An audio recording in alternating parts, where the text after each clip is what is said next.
Highway, truck stop और depot बे में कुछ चुपचाप बदल रहा है। जीरो एमिशन ट्रक्स की तरफ बदलाव अब सिर्फ एक ख्याल नहीं है, ये पहले से ही सड़कों पर है। पायलट प्रोजेक्ट चल रहे हैं, टेक्नोलॉजी विकसित हो रही है, लागत कम हो रही है, ड्राइवर ज्यादा खुश हैं और सवाल हर दिन ज्यादा वास्तविक होते जा रहे हैं।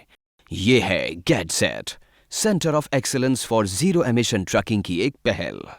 हर एपिसोड में हम जीईटीज के उदय के बारे में गहराई से बात करते हैं, चार्जिंग टाइम से लेकर फाइनेंस तक और सेफ्टी से लेकर पिकअप में सुधार और इन सब में वास्तविक प्रभाव तक।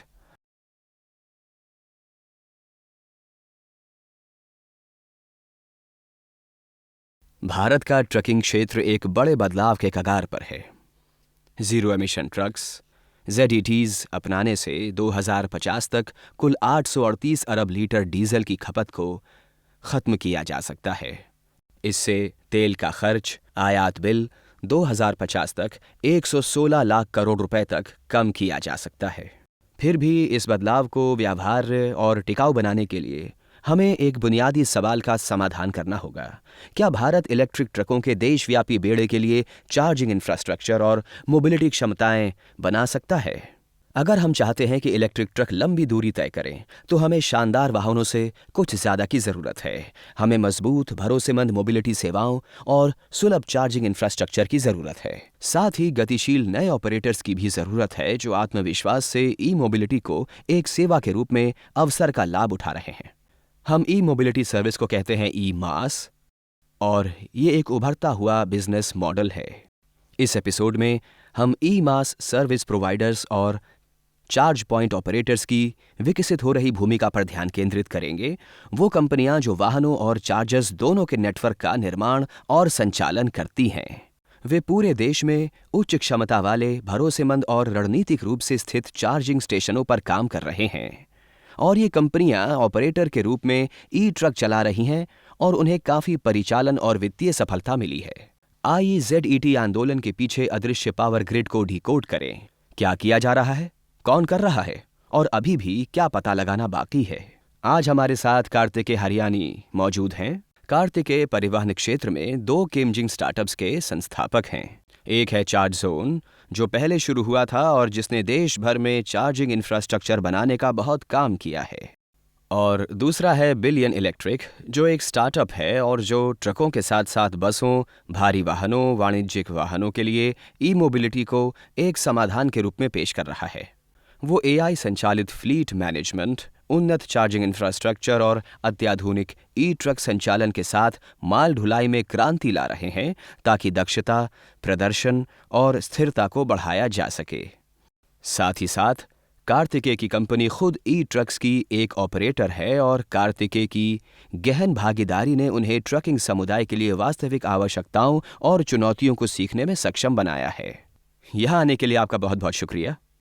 स्वागत है। धन्यवाद कार्तिक, आज मुझे यहाँ बुलाने के लिए धन्यवाद। बिलियन ई के रूप में आप इलेक्ट्रिक ट्रक्स के संचालन के बारे में मिथकों को तोड़ रहे हैं। मुझे पता है कि इन दिनों आप लोग किस तरह के दक्षता स्तर और दूरियां तय कर रहे हैं। आप लगातार स्तर को बढ़ा रहे हैं और हमें खुशी है कि दूसरे अब आपसे प्रेरित होकर वास्तव में बराबरी कर रहे हैं।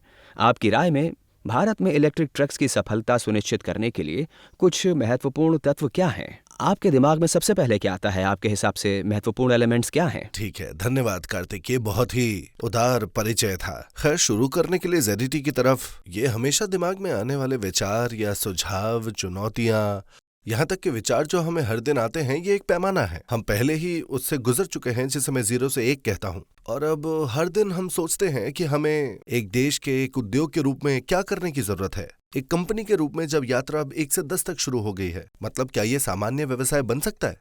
क्या ZETs डीजल ट्रकों की तरह सामान्य व्यवसाय हो सकता है? खैर, आज इसके जवाबों से ज्यादा चुनौतियां, ज्यादा सवाल हैं। शुरुआती अवलोकनों में से एक उत्पाद की विश्वसनीयता पर रहा है, क्योंकि सब कुछ एक विश्वसनीय उत्पाद से शुरू होता है। और एक बार जब आप उस चरण को पार कर लेते हैं तो उस सेवा की प्रतिस्पर्धा के बारे में सोचते हैं जिसे आप पेश करना चाहते हैं। अब मुझे खुशी है कि देश में विभिन्न OEMs के साथ काम करते हुए उत्पाद की विश्वसनीयता लगभग हल हो गई है। अब सवाल है प्रतिस्पर्धा का और इसलिए स्केलेबिलिटी की। मुख्य चालक जो हमें हर दिन प्रेरित करते हैं या हमें पागल करते हैं वे इस प्रकार हैं। ए, ये इन वाहनों के लिए प्रतिस्पर्धी वित्तपोषण की उपलब्धता से शुरू होता है। दूसरा, मुख्य गलियारों में सुपरचार्जिंग इंफ्रास्ट्रक्चर विकसित करना है। और ये सब अंततः सबसे महत्वपूर्ण हिस्से पर आता है। खेल में सबसे महत्वपूर्ण हितधारक अंतिम ग्राहक या अंतिम उपयोगकर्ता है। और अंतिम उपयोगकर्ता एक बहुत ही पारंपरिक लॉजिस्टिक्स का आदी है, जो सुबह एक ट्रक बुलाता है और दोपहर में मिलता है। और पारंपरिक डीजल आधारित लॉजिस्टिक्स के लिए उसे कोई दीर्घकालिक देयता नहीं देनी पड़ती है। लेकिन यहाँ शून्य उत्सर्जन वाले ट्रकों की बात पर सब बदल जाता है। और ये हितधारक और तीसरा बिंदु लंबी अवधि के अनुबंधों और भागीदारी के बारे में है, जो लॉजिस्टिक्स बाजार में अनसुना है, न केवल भारत में बल्कि विश्व स्तर पर भी। तो ये शीर्ष 3 मुद्दे हैं जो सुबह उठकर हम दिन के दौरान हल करने की कोशिश करते हैं। सबसे लंबे डीजल कॉन्ट्रैक्ट लगभग 3 साल के लिए होते हैं और इससे ज़्यादा नहीं, और वो भी बहुत कम हैं। उनमें से बहुत ज़्यादा नहीं हैं। और मुझे लगता है कि इलेक्ट्रिक ट्रक्स के लिए आपको कम से कम 7 साल चाहिए, लेकिन बेहतर होगा कि 8-9 साल के करीब हो। तो मुझे उम्मीद है कि शिपिंग समुदाय कम से कम इलेक्ट्रिफिकेशन की शुरुआती 5 या 10 सालों के लिए उस मोड में जाने में सक्षम होगा। आगे बढ़ते हुए मैं आपसे उन खास तकनीकों और लॉजिस्टिक चुनौतियों के बारे में सुनना चाहूँगा जिनका आपको सामना करना पड़ा था जब मोबिलिटी एज अ सर्विस और चार्जिंग एज अ सर्विस के रूप में आप काम कर रहे थे। इसकी तुलना पैसेंजर ईवी सर्विस यानी चार्जिंग एज अ सर्विस के रूप में कैसे की जा सकती है? मुझे लगता है कि चुनौतियां बहुत ज्यादा हैं और इसका कारण बहुत सरल है। आखिरकार हम ऊर्जा अवसंरचना व्यवसाय से निपट रहे हैं। और अगर मैं बस 1 सेकंड के लिए रुकूं और सोचूं कि 100 साल पहले क्या स्थिति रही होगी जब गैसोलीन, डीजल, पेट्रोल वाहन का आविष्कार हो रहा था, डिजाइन हो रहे थे, उत्पादन हो रहा था, शायद स्थिति बहुत हद तक वैसी ही रही होगी जैसे विद्युतीकरण की हम आज बात करते हैं।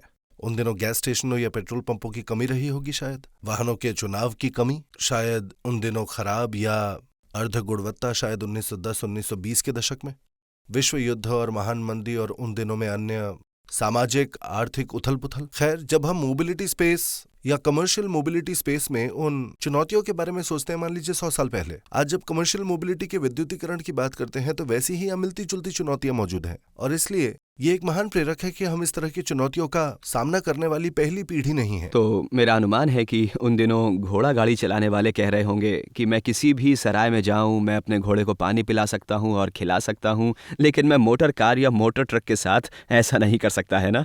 तो हम 100 साल बाद फिर से पूरी तरह से उससे गुजर रहे हैं। हाँ। 100 साल पहले एक अलग तरह के वाहनों के लिए, एक बहुत अलग पीढ़ी के लिए ऐसी ही चुनौतियां थीं। अब विद्युतीकरण की वास्तविकता पर आते हैं। ये स्पष्ट है कि यहाँ ईंधन बिजली है, जिसका अनिवार्य रूप से मतलब है कि आपको गैस स्टेशनों की एक नई शैली बनानी होगी, या कहें कि ईवी चार्जिंग स्टेशन। और एक ईवी चार्जिंग स्टेशन विकसित करना अब एक बहुत ही सामान्य प्रक्रिया है। आपको एक जमीन चाहिए या आपको एक स्थान की जरूरत है। आपको एक उच्च वोल्टेज या उच्च तनाव बिजली का बुनियादी ढांचा चाहिए, जिसमें शामिल है एक समर्पित फीडर लाइन, समर्पित ट्रांसफार्मर, समर्पित अपस्ट्रीम इंफ्रा, जिसे हम बहुत ही सामान्य स्विच यार्ड कहते हैं। और फिर आपके पास ये सुंदर दिखने वाले चार्जर्स हैं, और ये केवल और ईमानदारी से सिर्फ एक झलक है। तो लॉजिस्टिक चुनौतियां बड़े पैमाने पर फिर से 3 अलग अलग घटकों में होती हैं। पावर इंफ्रा का अपस्ट्रीम हिस्सा, जैसे कि पहले कहा, चार्जिंग इंफ्रा का हिस्सा और चार्जर खुद ही IoT डिवाइसेस हैं, इसलिए आपको उन्हें हर समय अपने क्लाउड सर्वर से कनेक्ट करने की जरूरत है। अगर वे कनेक्टेड नहीं है तो चार्जर काम नहीं करेंगे, और ये भी एक वास्तविकता है। और अंत में आप जो स्थान लाते हैं, बेशक वो बहुत अनुकूल, सुलभ और इसी तरह होना चाहिए। लेकिन एक बार जब ये लॉजिस्टिक चुनौतियां खत्म हो जाती हैं तो अगली चुनौती इस बुनियादी ढांचे का रखरखाव है।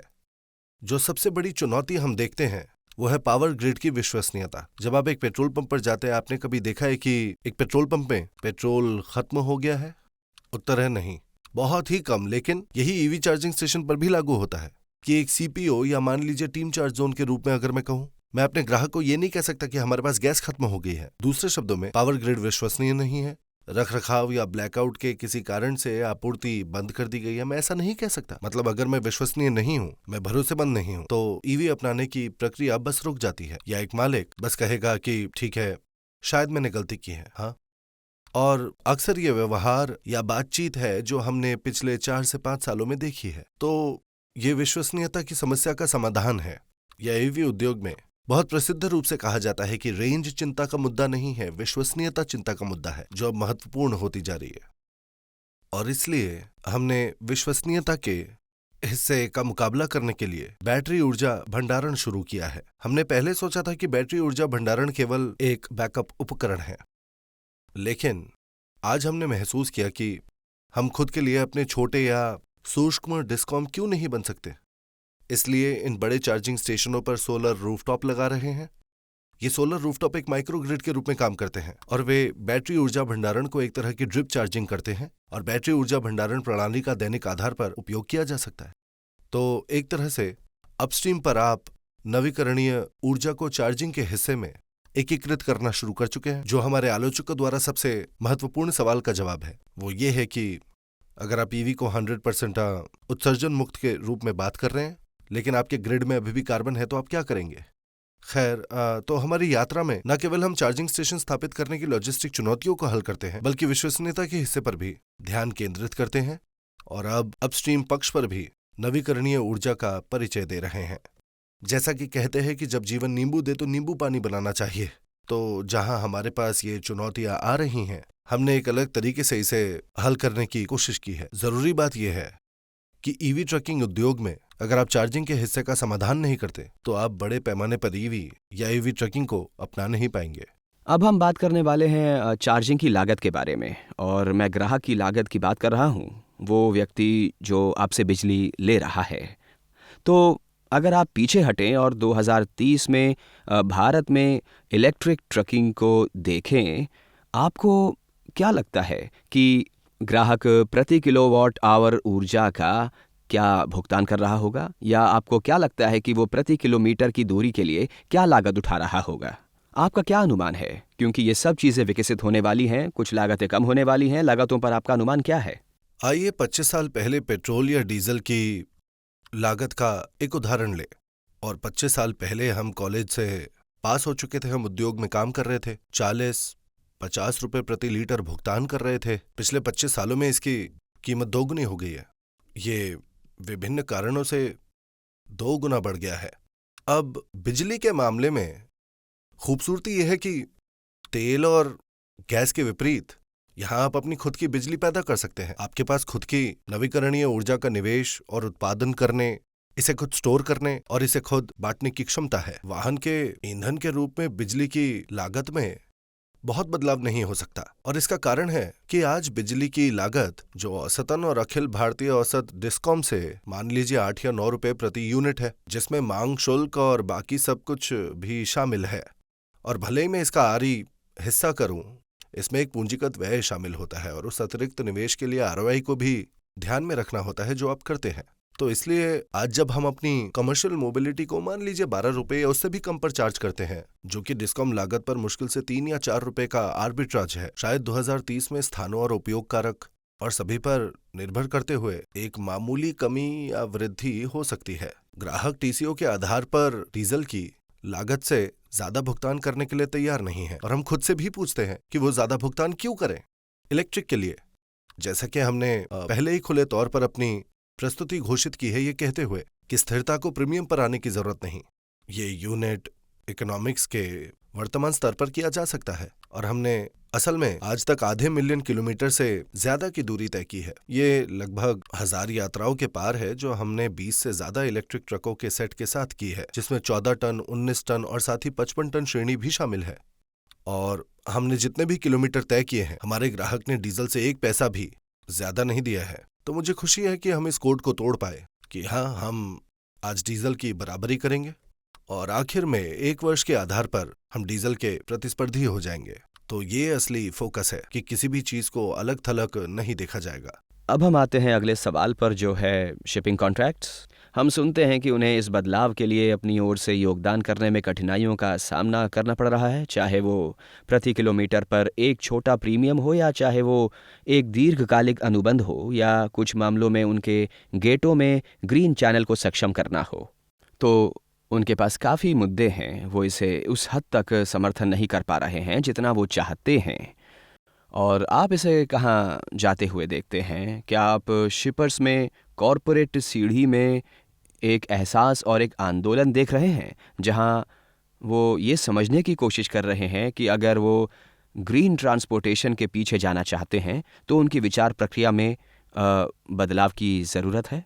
क्या आप इसे ऐसे देखते हैं? तो कार्तिक, ये शुरू हुआ जब हमने शुरुआत में दीर्घकालिक अनुबंधों के इस पूरे विचार का प्रस्ताव रखा। अगर मैं बस एक सेकंड के लिए रुकूं और इन इलेक्ट्रिक ट्रकों को इलेक्ट्रिक ट्रक नहीं बल्कि पहियों पर ऊर्जा संपत्ति के रूप में संदर्भित करूं, जिस तरह आप वित्त पोषण, निर्माण और प्रबंधन करते हैं इन ऊर्जा संपत्तियों का, जैसे बिजली संयंत्रों या नवीकरणीय ऊर्जा संयंत्रों का, आपको पहियों पर इन ऊर्जा संपत्तियों यानी इलेक्ट्रिक ट्रकों के लिए एक समान दृष्टिकोण और ध्यान रखना होगा। और मापदंडों में से एक संपत्ति का उपयोग था। हमने प्रतिदिन के आधार पर या प्रति माह के आधार पर भी पूर्ण उपयोग के लेंस से देखना शुरू कर दिया, जिसका मतलब है कि उपयोग को बहुत ही सरल तरीके से वर्णित करते हुए यहाँ इसका उपयोग कारक है प्रति ट्रक प्रतिदिन कुछ 100 किलोमीटर, चाहे वो 300 हो, 400 हो, 500 हो, जो कि मूल्य निर्धारण और अन्य इकाई अर्थशास्त्र पर निर्भर करता है। और हमने अपने ग्राहकों को इस मामले में शिक्षित करना शुरू किया। अब इसके बदले में हमारे ग्राहक को क्या मिलता है?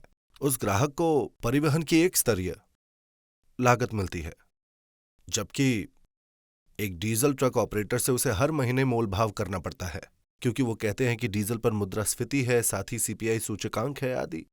जबकि इलेक्ट्रिक ट्रकों में हमने कहा हम आपको अगले 7 सालों के लिए परिवहन की एक स्तरीय लागत दे सकते हैं। क्या आप इस पे सहमत हैं? तो यहाँ शिपर को एक मन की शांति मिलती है जहां तक मामला है परिवहन के मूल्य निर्धारण का।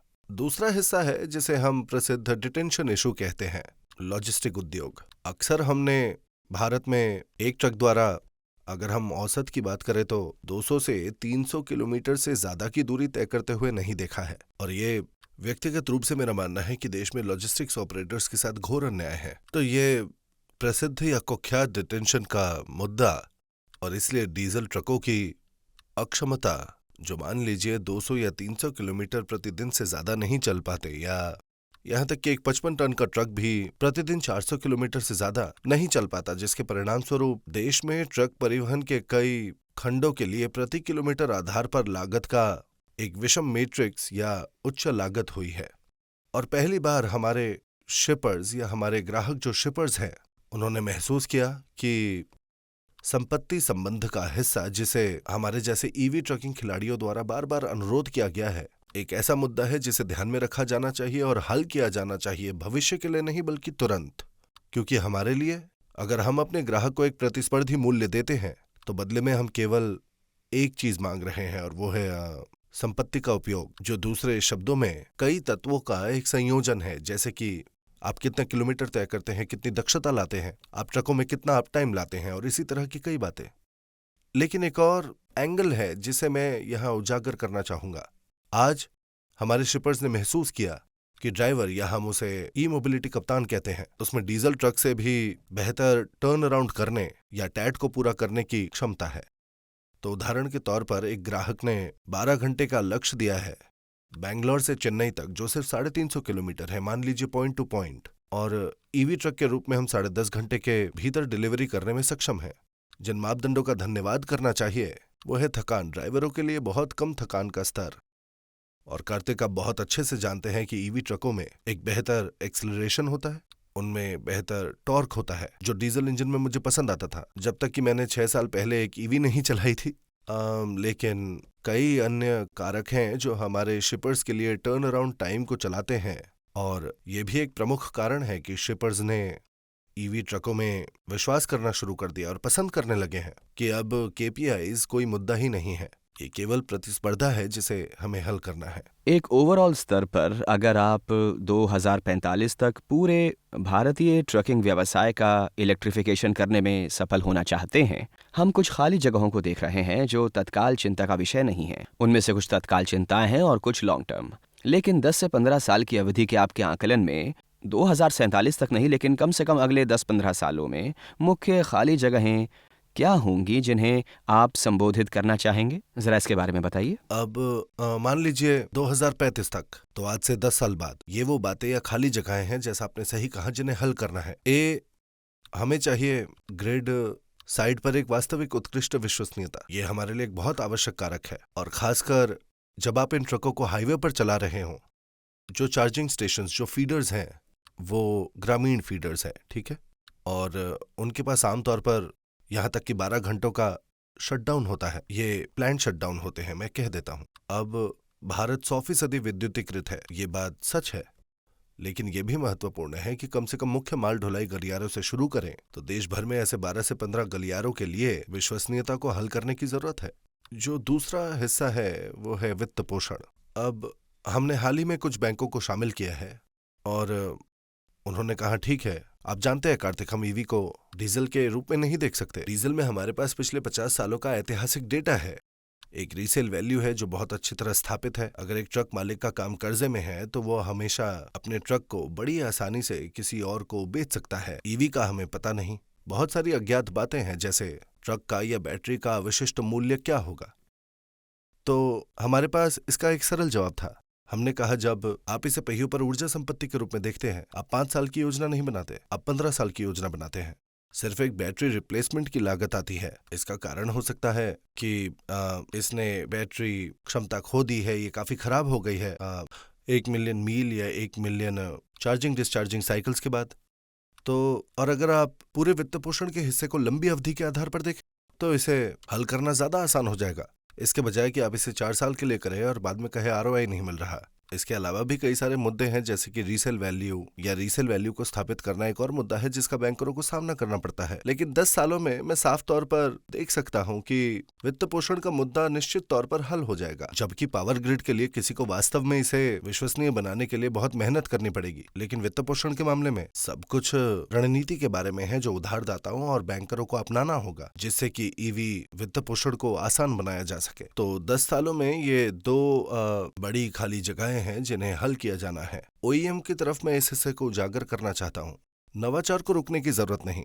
आज ज्यादातर इलेक्ट्रिक ट्रक्स आधारित हैं डीजल चैसी पर, मुझे लगता है उससे ज्यादा की जरूरत है। इलेक्ट्रिक व्हीकल में भारी गुंजाइश है नवाचार की, चाहे हम बात करें इसके व्यवहार, दक्षता, विश्वसनीयता के मामले में। ये सिर्फ ढलान पर ऊपर या नीचे चलाने के बारे में नहीं है, ये सिर्फ एक्सेलरेशन के बारे में नहीं, उससे कहीं ज्यादा है।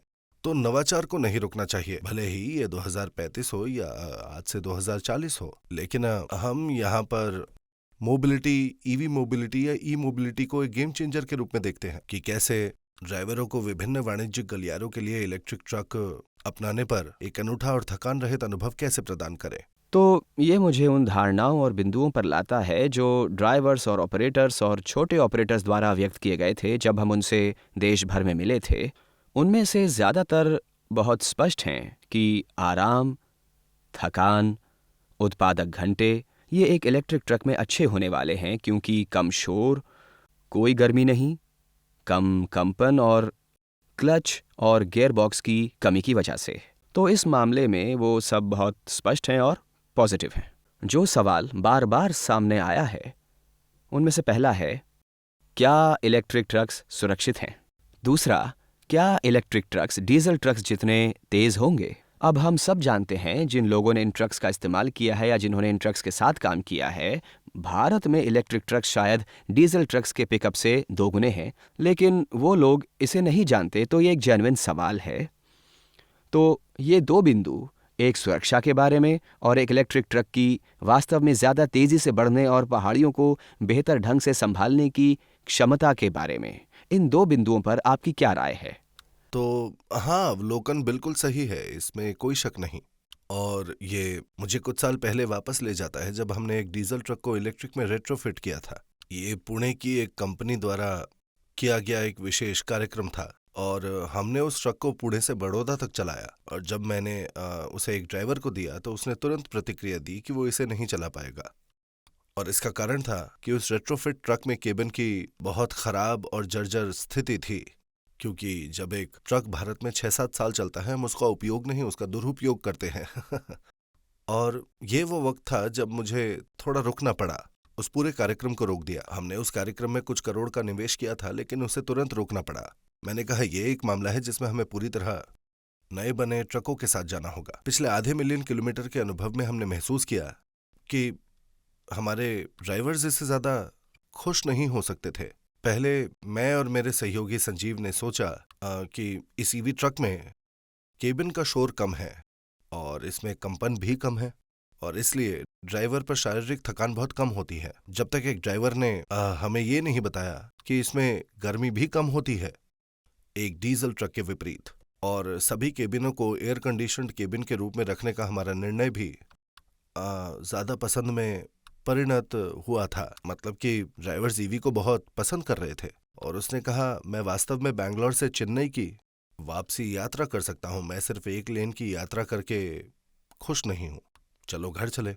अब पहला अवलोकन, जैसा आपने सही कहा, वे बिल्कुल ज्यादा आरामदायक है, ड्राइवर इसके बारे में खुश है। सुरक्षा के हिस्से का बड़े पैमाने पर ड्राइव टेरेन या ड्राइवेबिलिटी से कोई लेना देना नहीं, ये बड़े पैमाने पर बैटरी में आग लगने की सुरक्षा से संबंधित है। दरअसल सच यही है कि ये आग का मूल कारण बैटरी से संबंधित हो सकता है, इसके अलावा कुछ नहीं। और कम से कम पिछले 2 सालों में हमारी व्यापक परीक्षण की यात्रा में हम भाग्यशाली हैं कि हमारे पास उनमें से कोई नहीं है। और पिछले कुछ महीनों में भी जब हमने आधे मिलियन किलोमीटर की दूरी तय की तो हमने किसी भी ट्रक का ब्रेकडाउन नहीं देखा जो वाहन के किसी भी सब सिस्टम या फिर किसी भी सब कंपोनेंट से संबंधित हो। अब ड्राइवरों की जो धारणाएं हैं या फिर डर है तभी दूर हो सकते हैं जब वे इसे चलाएं, और इसलिए हमें एक बहुत ही व्यापक पुनर्कौशल कार्यक्रम लाना पड़ा इन ड्राइवरों के लिए। एक डीजल कार चलाना एक पेट्रोल कार से अलग रहा है, हम सब ने ये देखा है, हम दोनों ने। और क्लच मैकेनिज्म और दूसरी चीज़ों की वजह से डीजल इंजन का एक्सेलरेशन हमेशा थोड़ा टाइट होता है, और एक इलेक्ट्रिक ट्रक गियरलेस होता है, जाहिर है कोई गियर नहीं होता, और ये चलाने के लिए सरल से खिलौने की तरह है।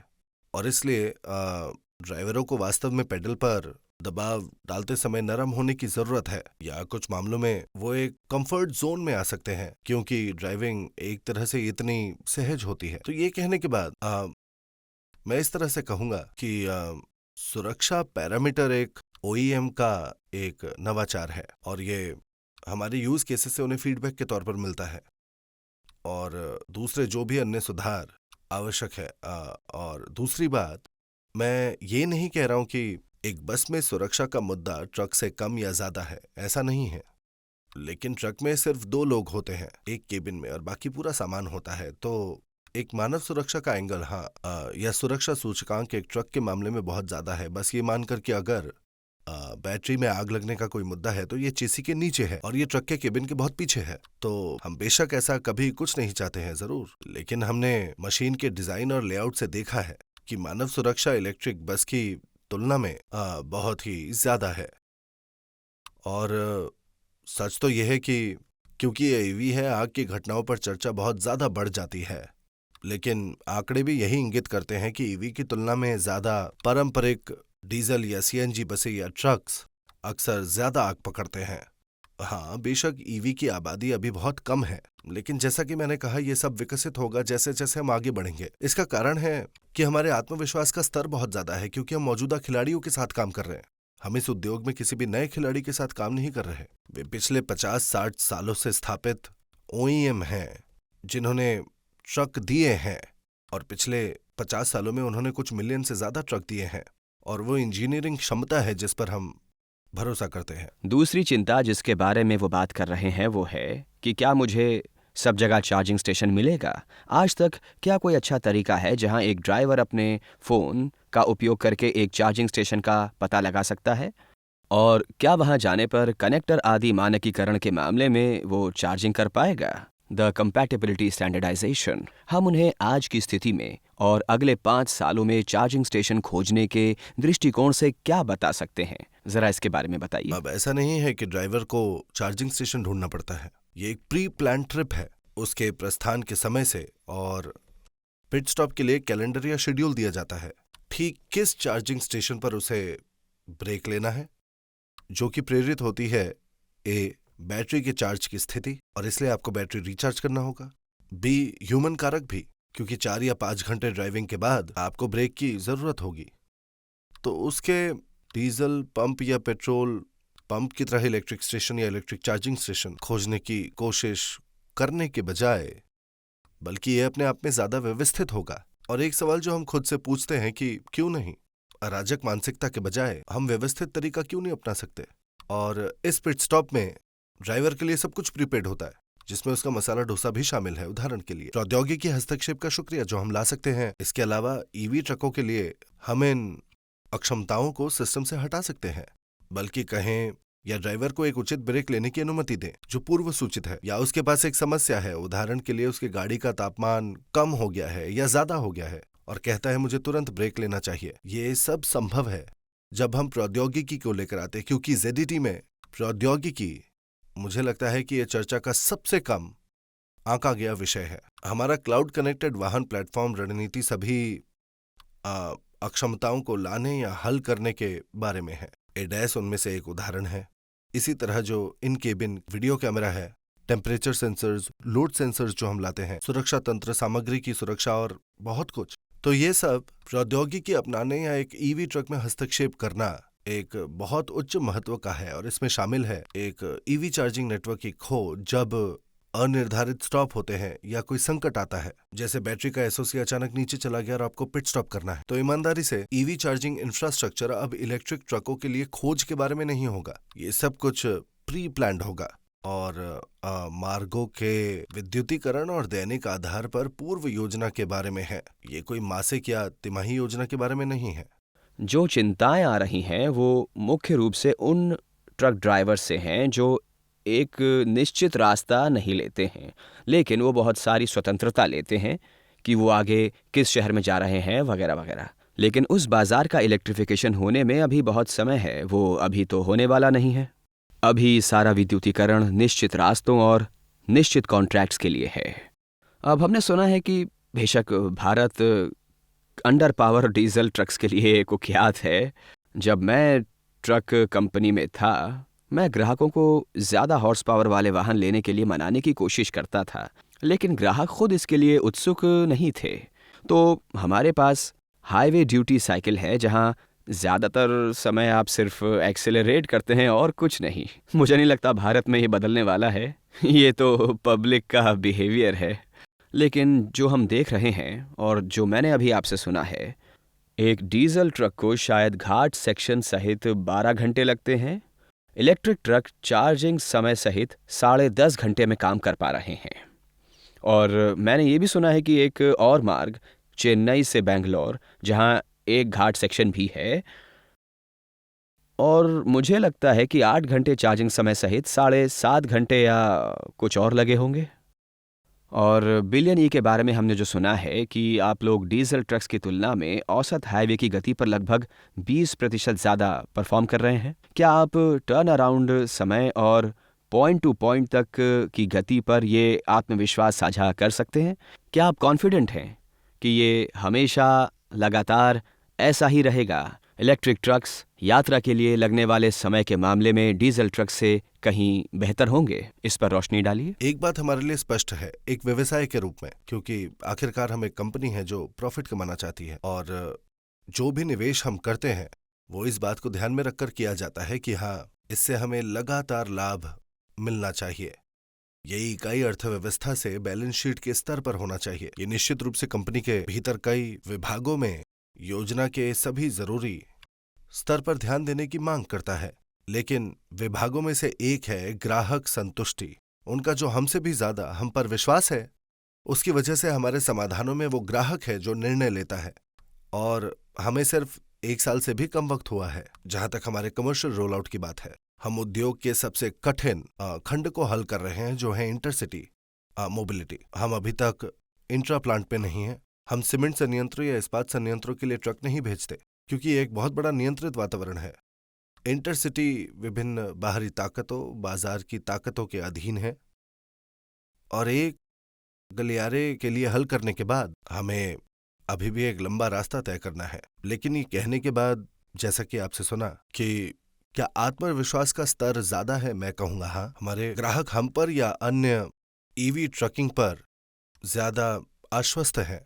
मैं कहूंगा हमसे भी ज्यादा, क्योंकि वे लगातार पूछ रहे हैं कि आप नए ट्रक्स कब लाने वाले हैं, आप नया गलियारा कब विद्युतीकृत करने जा रहे हैं। मैं पूरे भारत में ये कैसे कर सकता हूँ? पूरे भारत में इलेक्ट्रिक कार में चला सकता हूँ जो फास्ट चार्जर है, लेकिन ट्रकों के लिए आपको सुपर चार्जिंग इंफ्रास्ट्रक्चर चाहिए। तो आत्मविश्वास का स्तर मैं कहूंगा 200% है। ये उत्पाद से शुरू हुआ, ये उत्पाद के प्रदर्शन की विश्वसनीयता से शुरू हुआ, जो इस मामले में उत्पाद खुद ही इलेक्ट्रिक ट्रक है। इसका मतलब ये भी था, कम से कम हमारे लिए, बिलियन ई के लिए, सिर्फ एक 12 टन का ट्रक लगाना नहीं था। ग्राहक कहता है मैं सिर्फ एक उत्पाद के साथ क्या करूंगा, मुझे पूरी रेंज चाहिए। तो अब हमारे पास है 12, 14, 19, 55 टन। ये है पहला जवाब।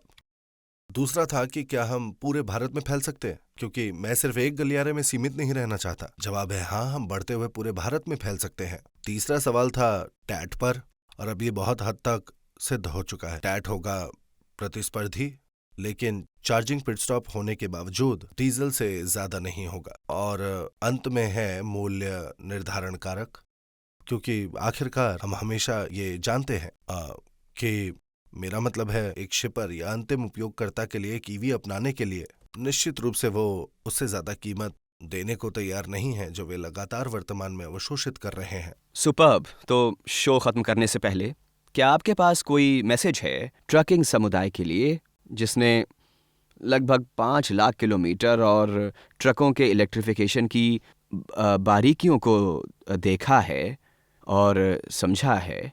आप इन लोगों, मुख्य रूप से ट्रकिंग समुदाय, शिपिंग नहीं, दूसरों को नहीं, बल्कि ट्रकिंग समुदाय को क्या मैसेज देना चाहेंगे? टीम बिलियनी और 4 जोन के रूप में हमारी यात्रा देश के साथ बहुत भावनात्मक जुड़ाव के साथ शुरू हुई, और ये सब राष्ट्रीय सुरक्षा के बारे में था, या राष्ट्रीय ऊर्जा सुरक्षा के बारे में।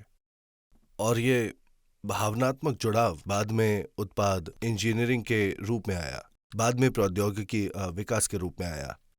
और आज मुझे बहुत आत्मविश्वास के साथ, बहुत निश्चित स्थिति के लिए एक बात कहनी चाहिए कि ईवी ट्रक्स बहुत सुरक्षित हैं, वे अगले सर्वश्रेष्ठ उपलब्ध वाहन से बेहतर हैं, और आप न केवल ऊर्जा सुरक्षा के लिए हल कर रहे हैं, बल्कि बड़े पैमाने पर पर्यावरण को भी ध्यान में रख रहे हैं। खैर, भले ही आप कार्बन को 0 तक कम करने में सक्षम ना हो, लेकिन आप कार्बन को विस्थापित कर रहे हैं बड़े पैमाने पर, मीलों तक, क्योंकि जिन शहरों या शहरी स्थानों या गांवों में हम रहते हैं, निश्चित रूप से ज्यादा कार्बन से मुक्त होने की जरूरत है ताकि हम सांस ले सके। और साथ ही ईवी ट्रकिंग एक व्यवसाय के रूप में काफी व्यवहार्य है, प्रॉफिटेबल है, और महत्वपूर्ण बात है कि आपके अपने ग्राहक बहुत बेसब्री से इंतजार कर रहे हैं लॉजिस्टिक स्पेस में इलेक्ट्रिक ट्रकों के आने का।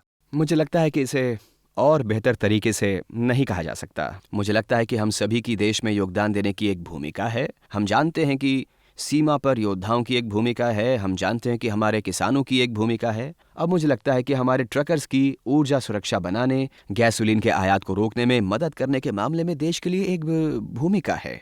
तो मुझे लगता है कि हम सभी को उस अवसर पर खरा उतरने की ज़रूरत है, और आपसे भी यही बात सुनकर काफ़ी खुशी हुई। मुझे भी इलेक्ट्रिफिकेशन में काफ़ी दिलचस्पी है। समय देने के लिए बहुत बहुत शुक्रिया। मैं आपके इन प्रयासों की काफ़ी सराहना करता हूँ। ये देश के लिए काफ़ी ज़रूरी है। इस विचारशील बातचीत के लिए धन्यवाद। धन्यवाद कार्तिक।